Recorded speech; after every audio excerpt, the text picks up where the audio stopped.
نحمده ونصلي ونسلم على رسوله الكريم اما بعد فاعوذ بالله من الشيطان الرجيم بسم الله الرحمن الرحيم قال الله تعالى في القرآن المجيد ان النفس لأمارة بالسوء الا ما رحم ربي صدق اللہ العظیم وصدق رسول النبی الکریم ونحن علی ذلک من الشاکرین والذاکرین والحمد للہ رب العالمین۔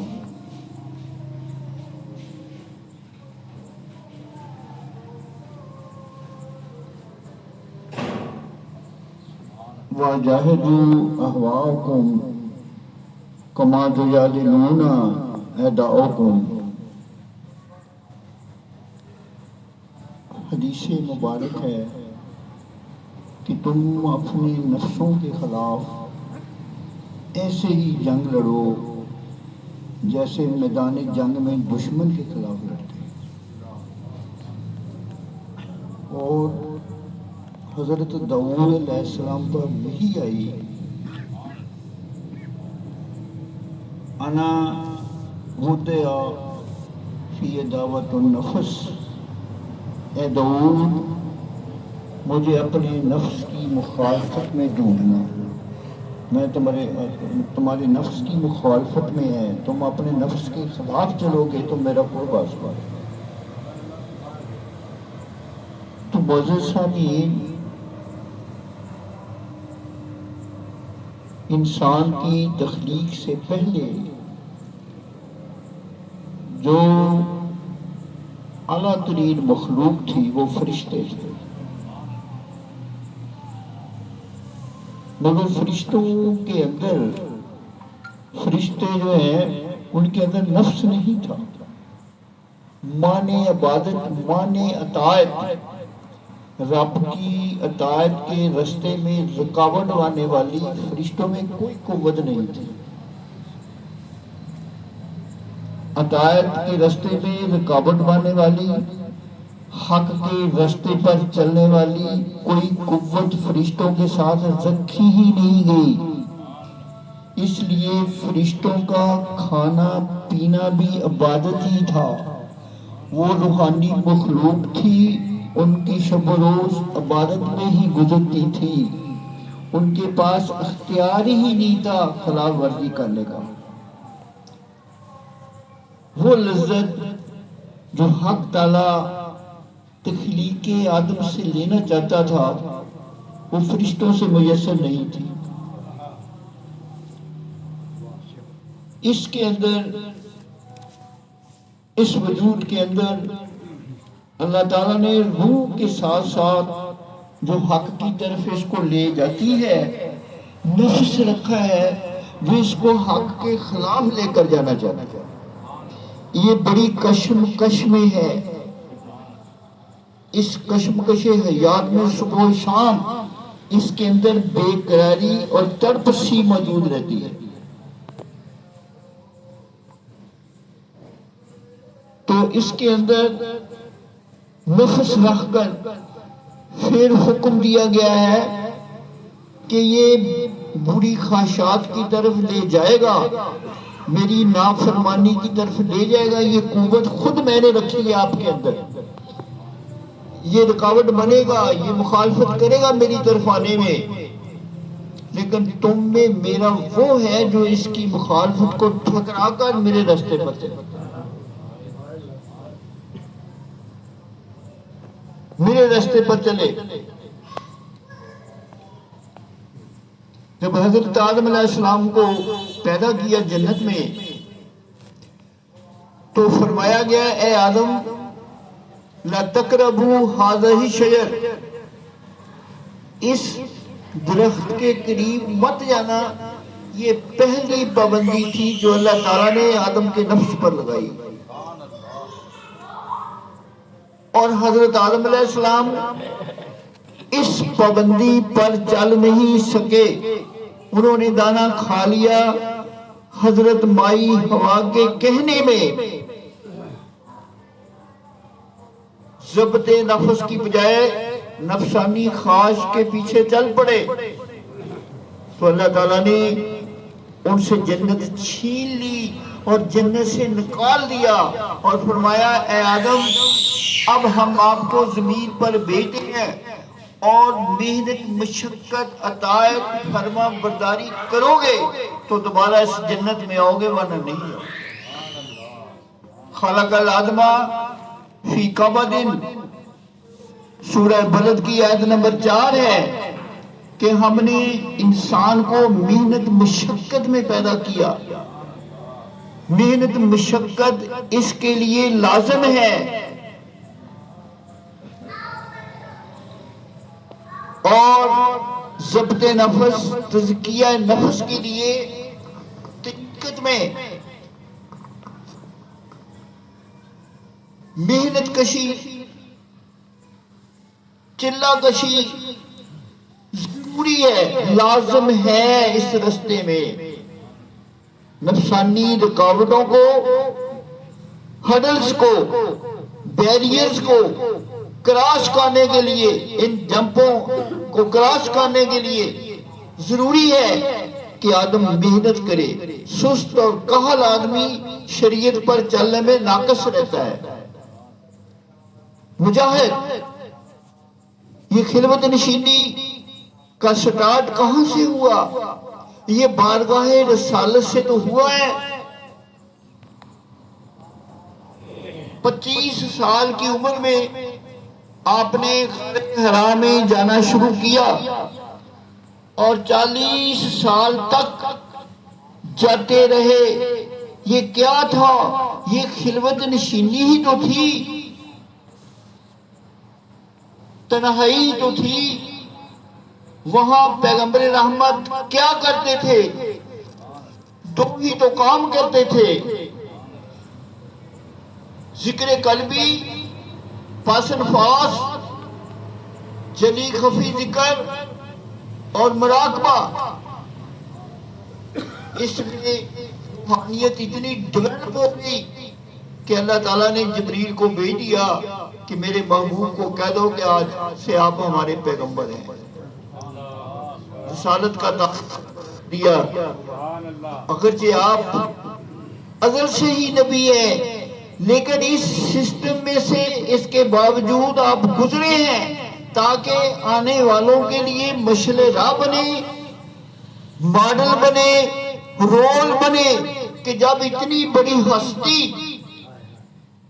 مشقت کرتی ہے، چلہ کشی کرتی ہے، محنت کرتی ہے تو عام مومن کو کتنا کرنا چاہیے۔ حضرت موسیٰ علیہ السلام کو بھی یہی کہا گیا، 40 دن تک ٹکڑے سینہ پر پڑے رہے، سب کو چھوڑ کر۔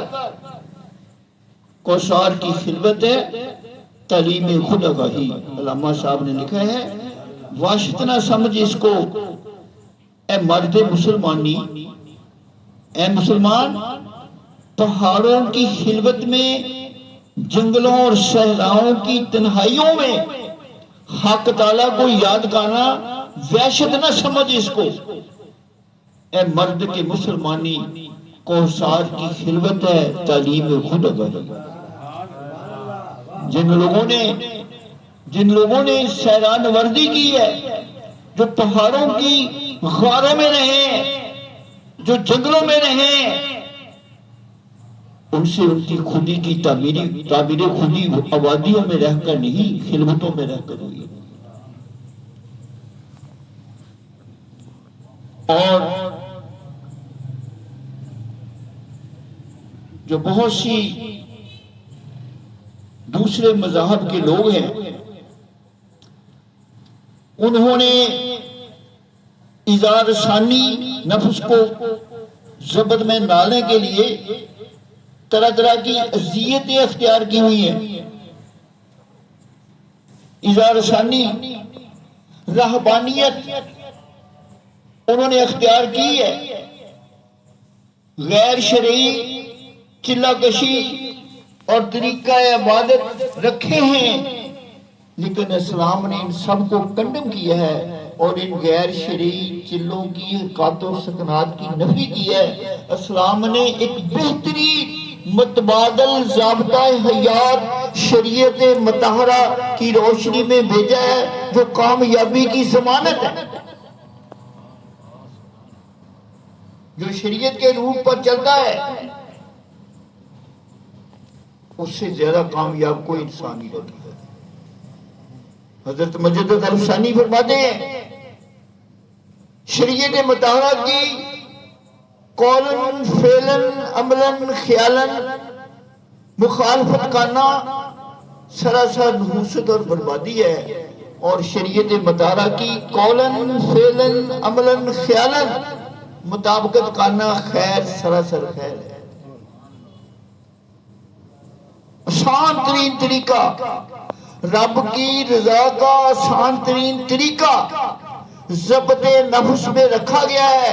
شریعت مطہرہ نفس کے لیے بہترین زنجیریں ہیں جو قید کر کے رکھ دیتی ہیں اور نفس کی حرکات و سکنات اور اس کی قوت کو کرش کر کے رکھ دیتی ہے۔ اسلام نے جو چلہ کشی کا بھی طریقہ بتایا ہے وہ عین شریعت کے مطابق ہے۔ شریعت کے دو حصے ہیں، ایک باطنی شریعت، وہ حصہ جو اس کی باطن کی اصلاح کرتا ہے، جو اس کے نفس کی اصلاح کرتا ہے، جو اس کے نفس کو قابو میں لاتا ہے، جو اس کے نفس کو زنجیر پہناتا ہے، اس کو طریقت کہتے ہیں۔ طریقت کو شریعت سے ہٹ کے چیز نہیں، مجدد صاحب فرماتے ہیں یہ شریعت کا ہی حصہ ہے جو شریعت مطہرہ میں جتنا زیادہ سست ہے اتنا ہی حقیقت اور معرفت الہی پانے میں سست ہے۔ جو شریعت مطہرہ کی پابندی میں جتنا ہوشیار ہے، ایکٹیو ہے، اتنا ہی زیادہ معرفت الہی اور حقیقت کو حاصل کرنے میں ایکٹیو ہے۔ شریعت مطہرہ بندے کے باطن کو بھی سنوارتی ہے اور ظاہر کو بھی سنوارتی ہے۔ تزکیہ نفس شریعت کی حدود میں رہ کر اسلام نے طریقے بتائے ہیں۔ رہبانیت کا نعم البدل اسلام نے جہاد اور حج کو قرار دیا ہے۔ رہبانیت کیا ہے؟ بیوی بچوں کو، رشتہ داروں کو، گھر بار کو، کاروبار کو چھوڑ کر غاروں میں جا کر چلے جاتے ہیں، نان مسلم چلہ کشی میں چلے جاتے ہیں، جنگلوں میں چلے جاتے ہیں۔ اسلام نے اس کو کنڈم کیا اور اس کا نعمت بدل دیا۔ حج میں جاؤ، سارے گناہ معاف، بیوی کو بھی چھوڑ دیتا ہے، بچوں کو بھی چھوڑ دیتا ہے، رشتہ داروں کو بھی چھوڑ دیتا ہے، کاروبار بھی چھوڑ دیتا ہے، نوکری بھی چھوڑ دیتا ہے، سارے تعلقات کو یہی چھوڑ کر وہ مکہ مدینہ چلا جاتا ہے اور اس کے ہر قدم پر اس کے گناہ مٹتے ہیں اور نیکیاں پیدا ہوتی ہیں۔ اور وہ جب آتا ہے تو ایسے ہوتا ہے جیسے ماں کی پیٹ سے ہوا۔ سنت نبوی کی پابندی بھی ہو گئی، شریعت مطہرہ اور اتباع سنت بھی ہو گئی، اللہ بھی راضی ہو گیا، اس کا حبیب بھی راضی ہو گیا اور باطن بھی دھل گیا۔ بہت سے غیر شرعی عبادت کے مقابلے میں اسلام نے اسلامی عبادت کا نسخہ پیش کیا ہے۔ نماز 5 وقت کی دی ہے، زکوٰۃ کا سسٹم دیا ہے، یہ جو کچھ کرو گے اللہ کے قریب ہوتے رہو گے۔ اس طریقے سے مختلف اولیاء کرام نے فرمایا۔ حضرت بہاؤالدین نقشبندی مجدد الفسانی فرماتے ہیں، حضرت بہاؤالدین نقشبندی نے فرمایا آسان ترین طریقہ رب کو راضی کرنے کا اپنے نفس کو قابو کرنا ہے، ضبط نفس، نفس پر کنٹرول حاصل کرنا ہے۔ یہ نفس کیا ہے؟ خواہشات نفسانیہ، وہ خواہشات جو اللہ نے جن سے روکا ہے وہ رکھی گئی ہیں، رکھ کر کہا ہے ان پر چلنا نہیں ہے۔ یہ زبان جھوٹ بول سکتی ہے، مگر حکم ہے کہ اس سے جھوٹ نہیں بولنا، سچ بولنا ہے۔ یہ ہاتھ قتل کر سکتا ہے، کسی کا حق چھین سکتا ہے، فرمایا اس سے قتل نہیں کرنا، کسی کا حق نہیں چھیننا، کسی کے ساتھ ظلم نہیں کرنا۔ اس ہاتھ کو دوسروں کی خدمت کے لیے استعمال کرنا ہے، دوسروں کی مدد کے لیے استعمال کرنا ہے، رزق حلال کمانے کے لیے استعمال کرنا ہے، علم و عرفان حاصل کرنے کے لیے اس کو استعمال کرنا ہے۔ قوت شہوت رکھی گئی ہے، لیکن بدکاری اور زنا سے روکا گیا ہے، اس کو حرام قرار دیا گیا ہے۔ اپنی منکوحہ بیوی کے ساتھ مباشرت کرنے کو عین عبادت قرار دیا گیا ہے۔ یہ خواہشات منفی بھی رکھی گئی ہیں، اس کے اندر مثبت بھی رکھی گئی ہے۔ یہ زبان سچ بھی بول سکتی ہے، حکم ہے سچ کے لیے بولنا ہے، جھوٹ کے لیے کنٹرول کرنا ہے۔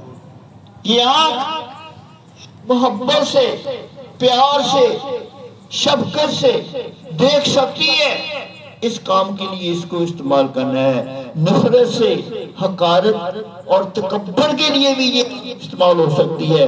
منع کیا گیا ہے، اس کو کنٹرول کرنا ہے، ضبط کرنا ہے، اس کو نہیں کرنا۔ اگر ایسا کرو گے تو انعام کیا ملے گا؟ لمن خاف مقام ربہ نہى النفس عن الهوى ان الجنة هي المأوى۔ جس نے اپنے نفس کو، اس کے لیے جو اپنے رب کے سامنے کھڑا ہونے سے ڈرا، یعنی گناہ کرتے وقت ڈرا کہ قیامت کے دن میں نے اب کے رب کے سامنے ہونا ہے اور اس نے مجھ سے پوچھنا ہے۔ لمن خاف مقام ربہ، جو اپنے رب کے سامنے کھڑا ہونے سے ڈرا، نہی النفس عن الهوى، اور اپنی بری خواہشات کو کنٹرول کیا، تو اس کا ٹھکانہ جنت ہے، اس کا ٹھکانہ یہ نام ملے گا۔ اور دوسرا سورہ 46 نمبر ہے سورہ رحمان کی، لمن خاف مقام ربہ جنتان، جو اپنے رب کے سامنے کھڑا ہونے سے ڈرا، جس نے اپنے نفس کو کنٹرول کیا، بری خواہشات سے، برے اعمال سے، برے کردار سے اپنے نفس کو روکا، اپنے آپ کو روکا، اس کے لیے 2 جنتیں ہیں، 2 باغات ہیں۔ اور یہ 2 باغات کیا ہیں؟ ایک تو اس میں جو اہل نظر ہوں گے، جو اللہ کے محبوب بندے ہوں گے، انبیاء ہوں گے، صدیقین ہوں گے، شہداء ہوں گے، صالحین ہوں گے، ان کے لیے 2 باغ ہوں گے۔ ایک باغ میں وہ ان کے اہل خانہ ہوں گے، وہ اور ان کے اہل خانہ ہوں گے، اور دوسرے باغ کے اندر وہ محفل سجائیں گے، جیسے یہ محفل سجی ہوئی ہے نا، ایسے وہاں سجائیں گے۔ ان کے دوست، ان کے احباب، ان کے عقیدت مند، ان کے مقربین، محبین،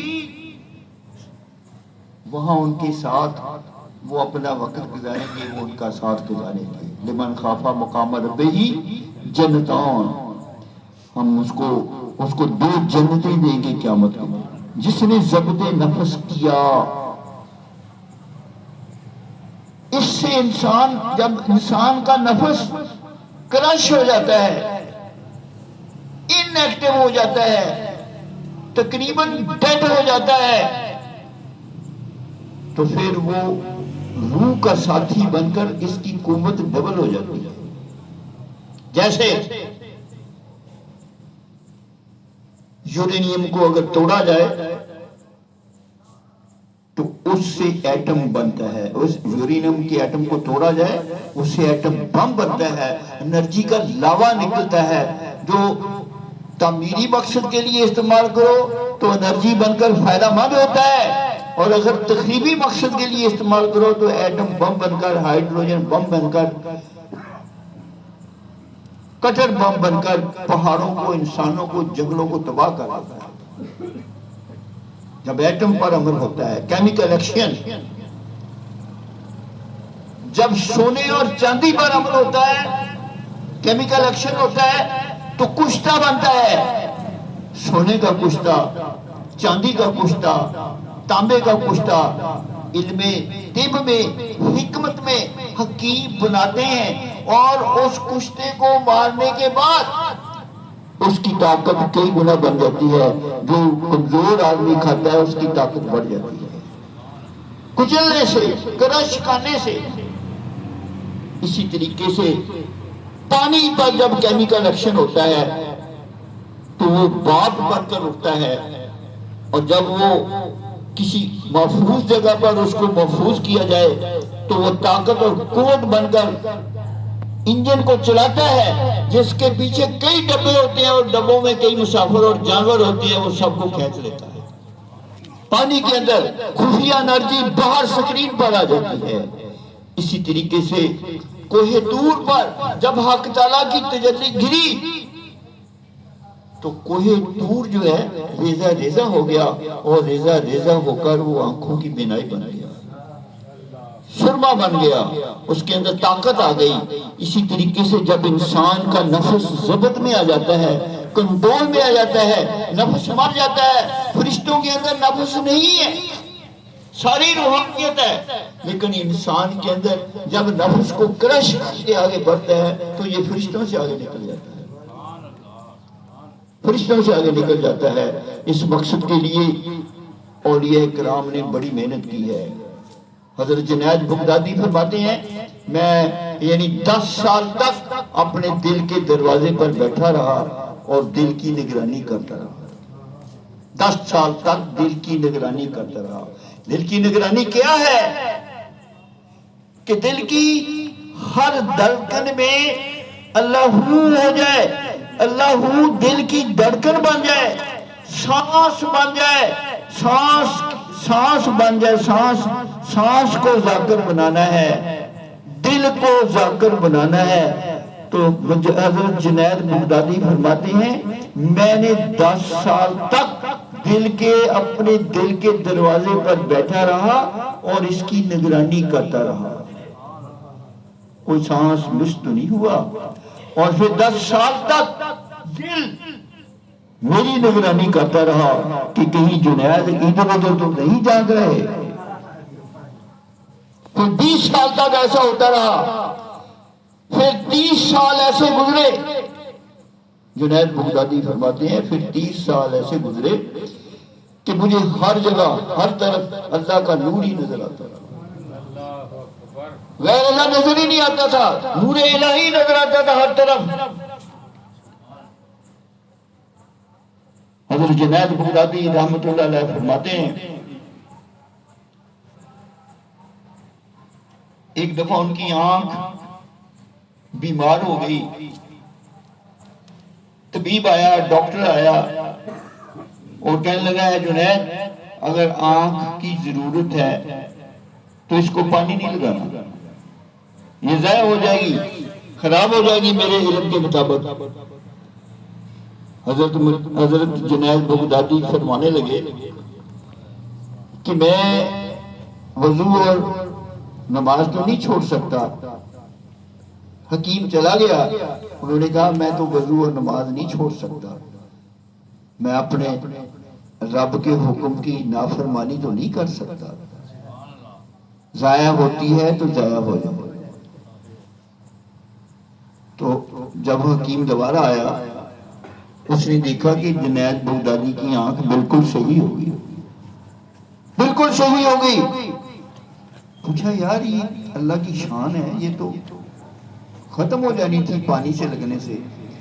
اور جب حضرت جنید بغدادی نے ایسا کیا، حادثے گہتی سے آواز آئی، اے جنید جو تو نے میری رضا کی خاطر میرے حکم کو مقدم رکھا، اپنی آنکھ کے ضائع ہونے کی پرواہ نہیں کی، اے جنید ہم اتنے خوش ہیں، اگر آپ چاہیں تو آپ کے کہنے پر تمام اہل دوزخ کو بخش دیں۔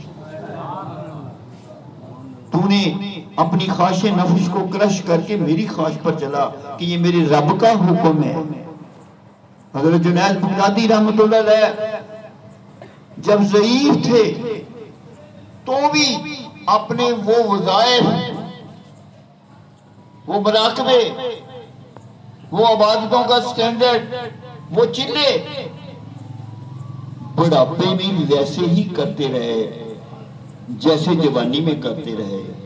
کسی نے پوچھا سر ابھی تو آپ بوڑھے ہو گئے ہیں، ضعیف ہو گئے ہیں، کمزور ہو گئے ہیں، اب تو آپ ان چیزوں کو چھوڑ دیں۔ فرمایا جن عبادتوں کی وجہ سے، جن اوراد وردوں کی وجہ سے، وظائف کی وجہ سے میں اس مقام پر آیا ہوں، کیا میں اس مقام کو چھوڑ دوں؟ ایسا ہرگز نہیں ہوتا۔ حضرت بازی بستامی رحمۃ اللہ علیہ فرماتے ہیں اور حضرت جنید بغدادی فرماتے ہیں میں 30 سال تک اپنے مرشد کے دروازے پر پڑا رہا، 30 سال تک میں اپنے مرشد کے دروازے پر رہا، پھر چشمہ کرم سے فیض یاب ہوا۔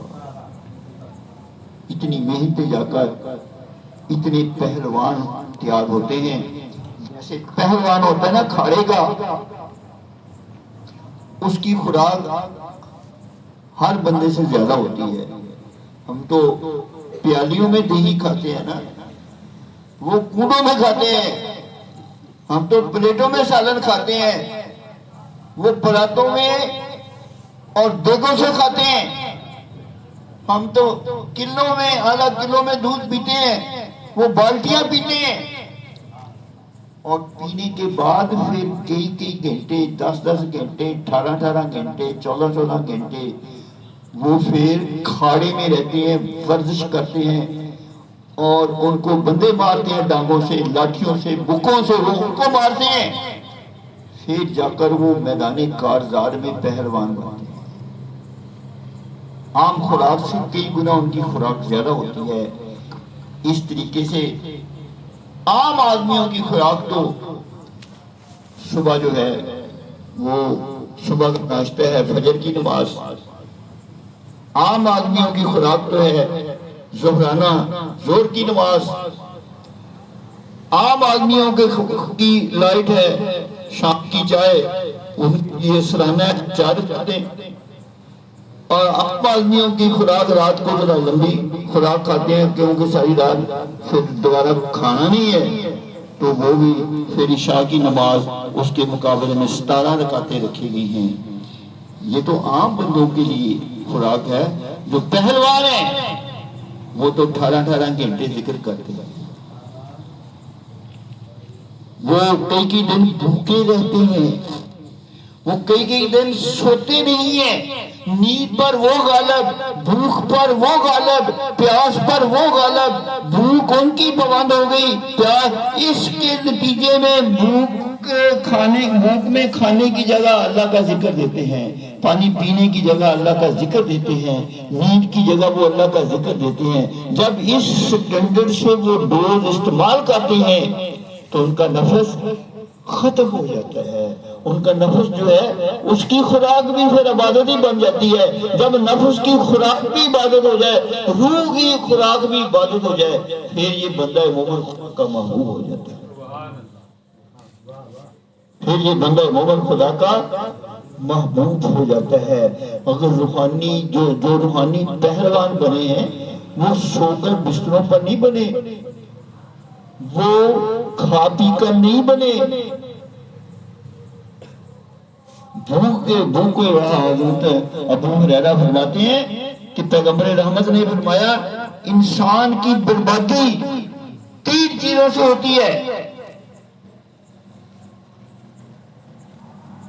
انسان کی بربادی، حضرت ابو ہریرہ امام بہقی حضرت ابو ہریرہ کے حوالے سے لکھتے ہیں انسان کی بربادی 3 چیزوں سے ہوتی ہے۔ نمبر 1 خواہش نفس کی پیروی کرنا، خواہش نفس کی پیروی کرنا۔ نمبر 2 بخل اور کنجوسی اختیار کرنا۔ بخیل آدمی تباہ ہوتا ہے، کنجوس آدمی برباد ہوتا ہے، نہ دنیا کا نہ دین کا رہتا ہے، نہ گھر والوں کے لیے فائدہ مند نہ اپنے لیے فائدہ مند۔ میرے ساتھ ایک خاور صاحب ایک لڑکا تھا اسسٹنٹ ڈائریکٹر اسٹیٹ بینک میں ادھر بھاگلپور کا، مجھے کہنے لگا افضل صاحب سر ہمارے گاؤں میں ایک آدمی بڑا کنجوس ہے، کہتا 4 مربع اس کی زمین ہے۔ میں نے کہا یار خاور کتنا کنجوس ہے؟ کہتا نہ تو وہ بنین پہنتا ہے، نہ وہ قمیض پہنتا ہے، نہ وہ جوتی پہنتا ہے، ایسے ہی گاؤں میں پھرتا ہے، اور جہاں کچھ لوگ بیٹھے حقہ پی رہے ہوں ان میں جا کر پھر حقہ بھی ان کا پیتا ہے، اور جب بیٹھتا ہے نیچے سے چادر اٹھا لیتا ہے کہ چادر نہ گھسے، چادر نہ گھسے، تشریف گر جائے۔ میں کہ یار کنجوسی کا طریقہ، مطلب نہ اپنے کام کا نہ گھر والوں کے بیوی بچوں کی خدمت کرتا ہے، کنجوس آدمی کہ پیسہ نہ نکلے۔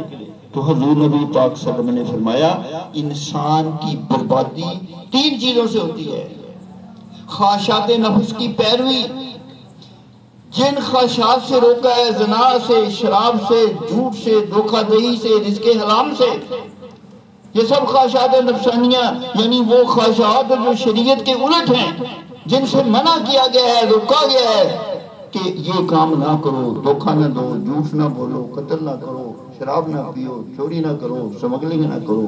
جن خواہشات سے روکا گیا ہے انہیں خواہشات نفسانیہ کہتے ہیں۔ تصوف میں خواہشات نفسانیہ کو روکنا، ضبط کرنا، یہ ضبط نفس ہے، یہ مخالفت نفس ہے، اور جو مخالفت نفس کرتا ہے وہی کامیاب ہوتا ہے۔ حضور نے فرمایا 3 چیزیں انسان کی بربادی کا سبب بنتی ہیں: خواہش نفس کی پیروی، اور نمبر 2 بخل اور کنجوسی۔ بخیل آدمی جنت میں نہیں جائے گا، چاہے وہ نمازی ہو، چاہے وہ تہجد گزار ہو، چاہے وہ شب بیدار ہو، چاہے وہ عمرہ کرے، چاہے وہ حج کرے، بخیل آدمی کی عبادت نہیں قبول ہوتی۔ بخل کینسر ہے، اخلاقیات کے لیے، بندے کے اخلاق کے لیے کینسر ہے۔ جیسے کینسر صحت کا دشمن ہے، بخیلی اخلاق کا دشمن ہے۔ بد اخلاق آدمی جنت میں نہیں جائے گا، بخیل بد اخلاق ہے۔ اور تیسرا پیغمبر رحمت نے فرمایا جو خود بیدی، اپنے نفس کی خوشامد کرے اور دوسروں سے اپنے آپ کو افضل سمجھے، یہ ایک تکبر بھی اس کو کہہ سکتے ہیں، اور متکبر آدمی مشرک ہوتا ہے، مشرک آدمی جنت میں نہیں جائے گا۔ بخل کی جگہ اسلام نے اس مرض کا علاج، بخیلی کا علاج رکھا ہے مالی عبادات کی شکل میں۔ زکوٰۃ دو تاکہ پیسہ جیب سے نکلے اور آپ کے دل کے اندر پیسے کی محبت کم ہو۔ جو نکالتا ہے وہ پیسے کے پیچھے نہیں پھر بھاگتا، وہ پیسے کو چھپا کے نہیں رکھتا۔ نکالنے سے جس کی خاطر نکالتا ہے اس کی محبت اس جگہ اتنی آ جاتی ہے جتنا نکالتا ہے۔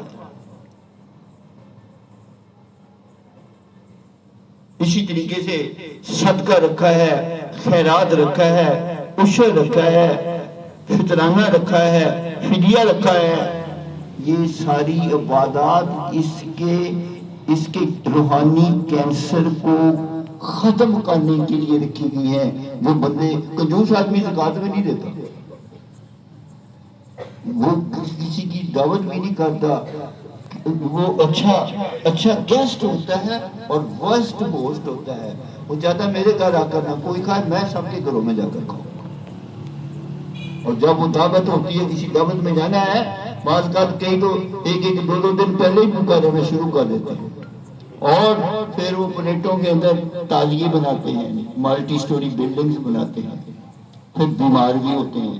تو اس لیے ہرس اور لالچ اور جو ہے بخیل کے آدمی کے اندر ہرس اور لالچ پیدا ہوتا ہے، پیسے کی محبت پیدا ہوتی ہے۔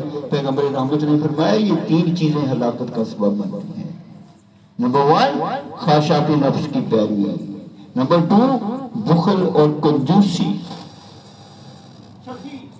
اللہ کا دوست ہوتا ہے، اور سخی حبیب اللہ، سخی اللہ کے قریب ہے۔ بندوں کے دلوں کے قریب ہوتا ہے، سخی آدمی اچھا لگتا ہے، بندے کھینچے آتے ہیں، اس کے گھر پر کھینچے آئیں گے، اس کی دکان پر کھینچے آئیں گے، اس سے ملنا پسند کریں گے، انہیں پتہ جائیں گے کچھ نہ کچھ کھلائے گا، بٹھائے گا، محبت دے گا۔ بخیل آدمی کے پاس کوئی نہیں جاتا، بخیل آدمی پر کے کھولا کے کہیں گیا ہوتا ہے کہ میں باہر سے کھاؤں پیوں۔ سخی اللہ کے قریب ہوتا ہے، جنت کے قریب ہوتا ہے، لوگوں کے دلوں کے قریب ہوتا ہے۔ سخی خدا کا دوست ہوتا ہے، جو لٹاتا ہے، جو ہاتھ لٹاتا ہے، اس کو اللہ سپلائی تیز کر دیتا ہے، اس بندے کو بھی عزت بخشتا ہے۔ دینے والا وہ ہے، اس کے ہاتھ کے ذریعے لٹا کر اس کو عزت بخشتا ہے کہ یہ میرا بندہ، میں اس کو عزت بخشوں، دے دیتا ہے۔ ادھر سے پیسے آئیں گے، ادھر سے آئیں گے، یہ آگے لٹائے گا، اس کی عزت بنے گی۔ تو اس لیے ضبط نفس یہ طریقت کیا ہے، یہ پیری مریدی کیا ہے؟ یہ کوئی رسم نہیں ہے، یہ کوئی ٹریڈیشن نہیں ہے۔ اپنے نفس کو خلاف شرع، خواہشات اور عادات سے روکنا اور شریعت کے مطابق جو احکامات ہیں ان پر ڈال لینا، یہی تصوف ہے، یہی تزکیہ نفس ہے، یہی روحانیت ہے۔ 1,24,000 پیغمبر ایک ہی کام کے لیے آئے ہیں، اس کو شرک سے پاک کرنے اور تزکیہ نفس کرنے کا۔ ہر پیغمبر شریعت لے کر آیا ہے، مہذب ضابطہ حیات جو نفس کی اصلاح کرتا ہے، اور سب سے اعلیٰ شریعت رسالت معاف کی ہے جو انسانوں کے دلوں کی اصلاح کرتا ہے، نفسوں کی اصلاح کرتا ہے۔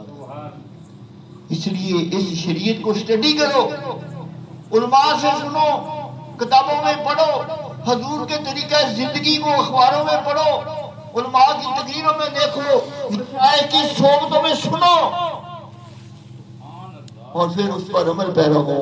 دیکھنا جینے کا بھی مزہ آئے گا، مرنے کا بھی مزہ آئے گا۔ عزت اور وقار سے جیو گے، زمین رشک کرے گی کہ یہ ہمارے اوپر چلے، آسمان رشک کرے گا کہ میں اس کو اپنی روشنی دوں، زمین کی قبر اس کو اپنی طرف آتے دیکھ کر خوش ہوگی کہ یہ میرے اندر آئے۔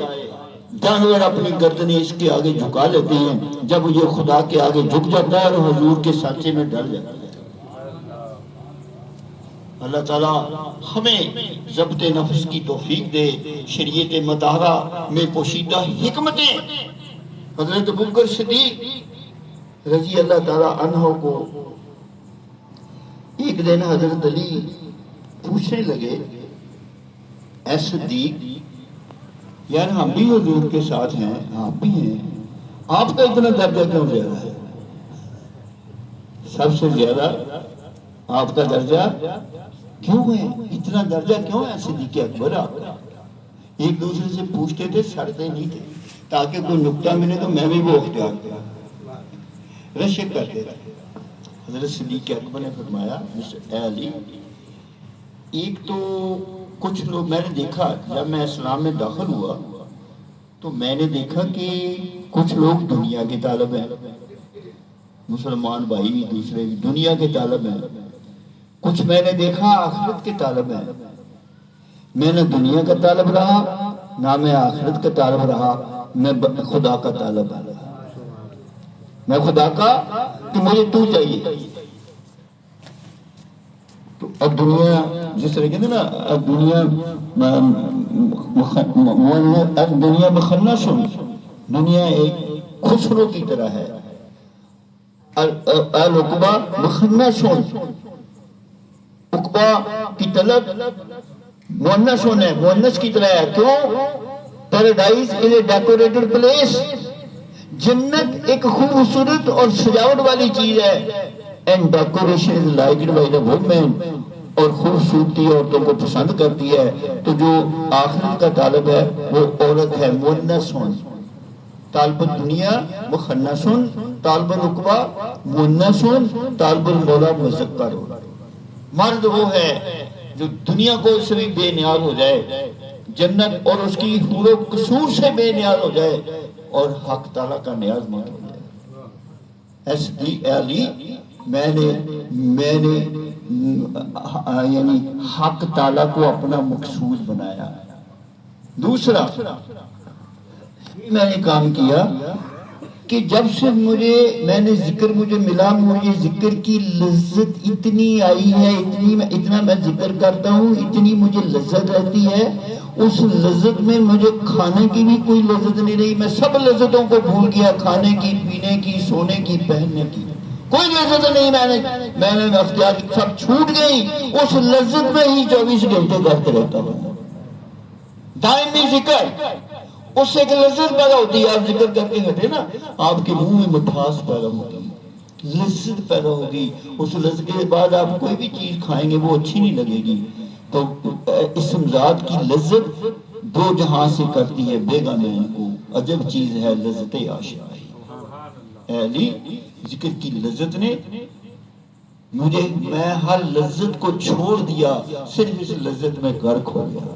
اور تیسرا، جان کنی کے خوف سے، جان کنی کے خوف سے، اے علی فراق سے میں نے کھانا پینا سونا چھوڑ دیا کہ کیا بنے گا، اتنی جان نکلے گی، قبر میں یہ ہوگا فلاں ہوگا، اس کا میں نے اتنا خوف رکھا ہے کہ مجھے ہر لذت بھول گئی ہے، میرا کھانا کم ہو گیا ہے، میرا پینا کم ہو گیا، میرا چھوٹ گیا، اسی سے تو روحانیت ڈیولپ ہوتی ہے، کم خوردن، کم گفتن، کم گفتن، کم کھانا، کم سونا، کم پینا، صوفیہ نے یہی سے تو یہ رول اختیار کیا۔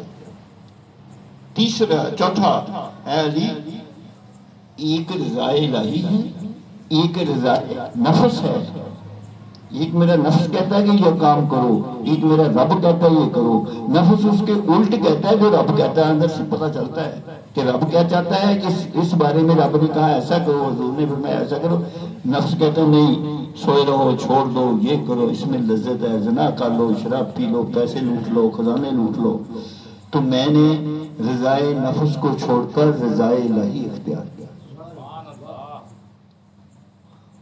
اور پانچواں، اے علی یہ سٹیٹس، یہ مرتبہ، یہ شان مجھے اس لیے ملی کہ میں نے حضور کی صحبت کو، بارگاہ میں رہنے کو، حاضری کو اپنا اوڑھنا بچھونا بنا لیا، حضور کی صحبت سے جتنا میں فیض ہے کوئی نہیں، خلوت اور جلوت میں اے علی، اللہ کے علی چچا زادہ بھائی بھی تھے، داماد بھی تھے، لیکن اے علی جتنی خلوت اور جلوت میں حضور کے ساتھ رہا ہوں، یہ اس کا نتیجہ ہے، 5 چیزیں۔ تو اس لیے یعنی اپنا ٹارگٹ حق تعالیٰ کی رضا کو بناؤ، عورت کو، دولت کو نہ بناؤ ٹارگٹ، ذکر الہی کو اپنی غذا بناؤ، مرغ مسلم کھانا سب جائز ہے، کھاؤ پیو، لیکن ذکر الہی کو اپنی غذا بناؤ گے، وہ کھانے کم ہو جائیں گے، یہ زیادہ ہو جائے گا۔ جان موت کو سامنے رکھو تو کھانا پینا خود کم ہو جائے گا موت کے خوف کو، اور نفس کی خواہش کو ترک کرو، اور صالحین صدیقین کی صحبت میں رہو، ان کو جو حضور کی صحبت میسر تھی۔ اس دور میں بندہ مومن حق تعالیٰ کے محبوب کا نمائندہ ہے، نعم البدل ہے حضور کی ہستی کا، کوئی نعم البدل ہو نہیں سکتا۔ ایک مثال کے ذریعے سمجھا رہا ہوں کہ حضور کا نمائندہ ہے، کیونکہ حضور نبی پاک صلی اللہ علیہ وسلم نے فرمایا جیسے میں محمد صلی اللہ علیہ وسلم مخلوق کے لیے کارآمد اور مفید ہوں، اسی طریقے سے مرشد کامل اپنے مریدوں کے لیے کارآمد اور مفید ہے، اسی طریقے سے۔ اور بعمل عالم دین کی زیارت، حضور نے عالم دین کو کتنا سٹیٹس بخش دیا کہ بعمل عالم دین کی زیارت مجھ محمد صلی اللہ علیہ وسلم کی زیارت ہے۔ وَأَطِیعُوا اللَّهَ وَأَطِیعُوا الرَّسُولَ وَأُولِي الْأَمْرِ مِنْکُمْ، اللہ کی اطاعت کرو، رسول کی اطاعت کرو، اور جو عام میں اولی الامر ہے اس کی اطاعت کرو۔ اولی الامر مرشد کامل سے بہتر کوئی نہیں۔ بادشاہ وقت بھی ہوتا ہے، لیکن اگر بادشاہ وقت شریعت کی مخالفت میں ہے تو پھر وہ اولی الامر کے اہل نہیں ہے۔ یزید کی بیعت حسین نے اس لیے ٹھکرا دی تھی کہ وہ اولی الامر کے سٹیٹس پر فٹ نہیں ہے۔ حسین کی بیعت جنہوں نے کی ہے انہوں نے صحیح وقت میں اولی الامر کی ہے۔ تو اللہ تعالیٰ ہمیں نفس کی ضبط کی توفیق دے، نفس کو کمزور اور نفس کو کرش کرنے کی توفیق دے۔ تو جیسے جڑی بوٹیاں اگر گملے میں ہوں ان کو نکال دیا جائے پھر وہ پودا زیادہ طاقت پکڑتا ہے، کیونکہ اگر جڑی بوٹیاں بھی رہیں فصل میں تو وہ زمین کی طاقت کا کچھ حصہ اپنی طرف کھینچ لیتی ہیں۔ اس لیے نفس کو کرش کرو گے تو نفس آپ کی طاقت کو نہیں کرش کرو گے تو اپنی طاقت کو اپنی طرف کھینچ لے گا جو روحانیت میں استعمال ہونی ہے، لیکن اس کو کرش کر دو گے تو آپ کی ساری طاقت روحانیت کی ڈیولپمنٹ میں خرچ ہوگی۔ وما لنا من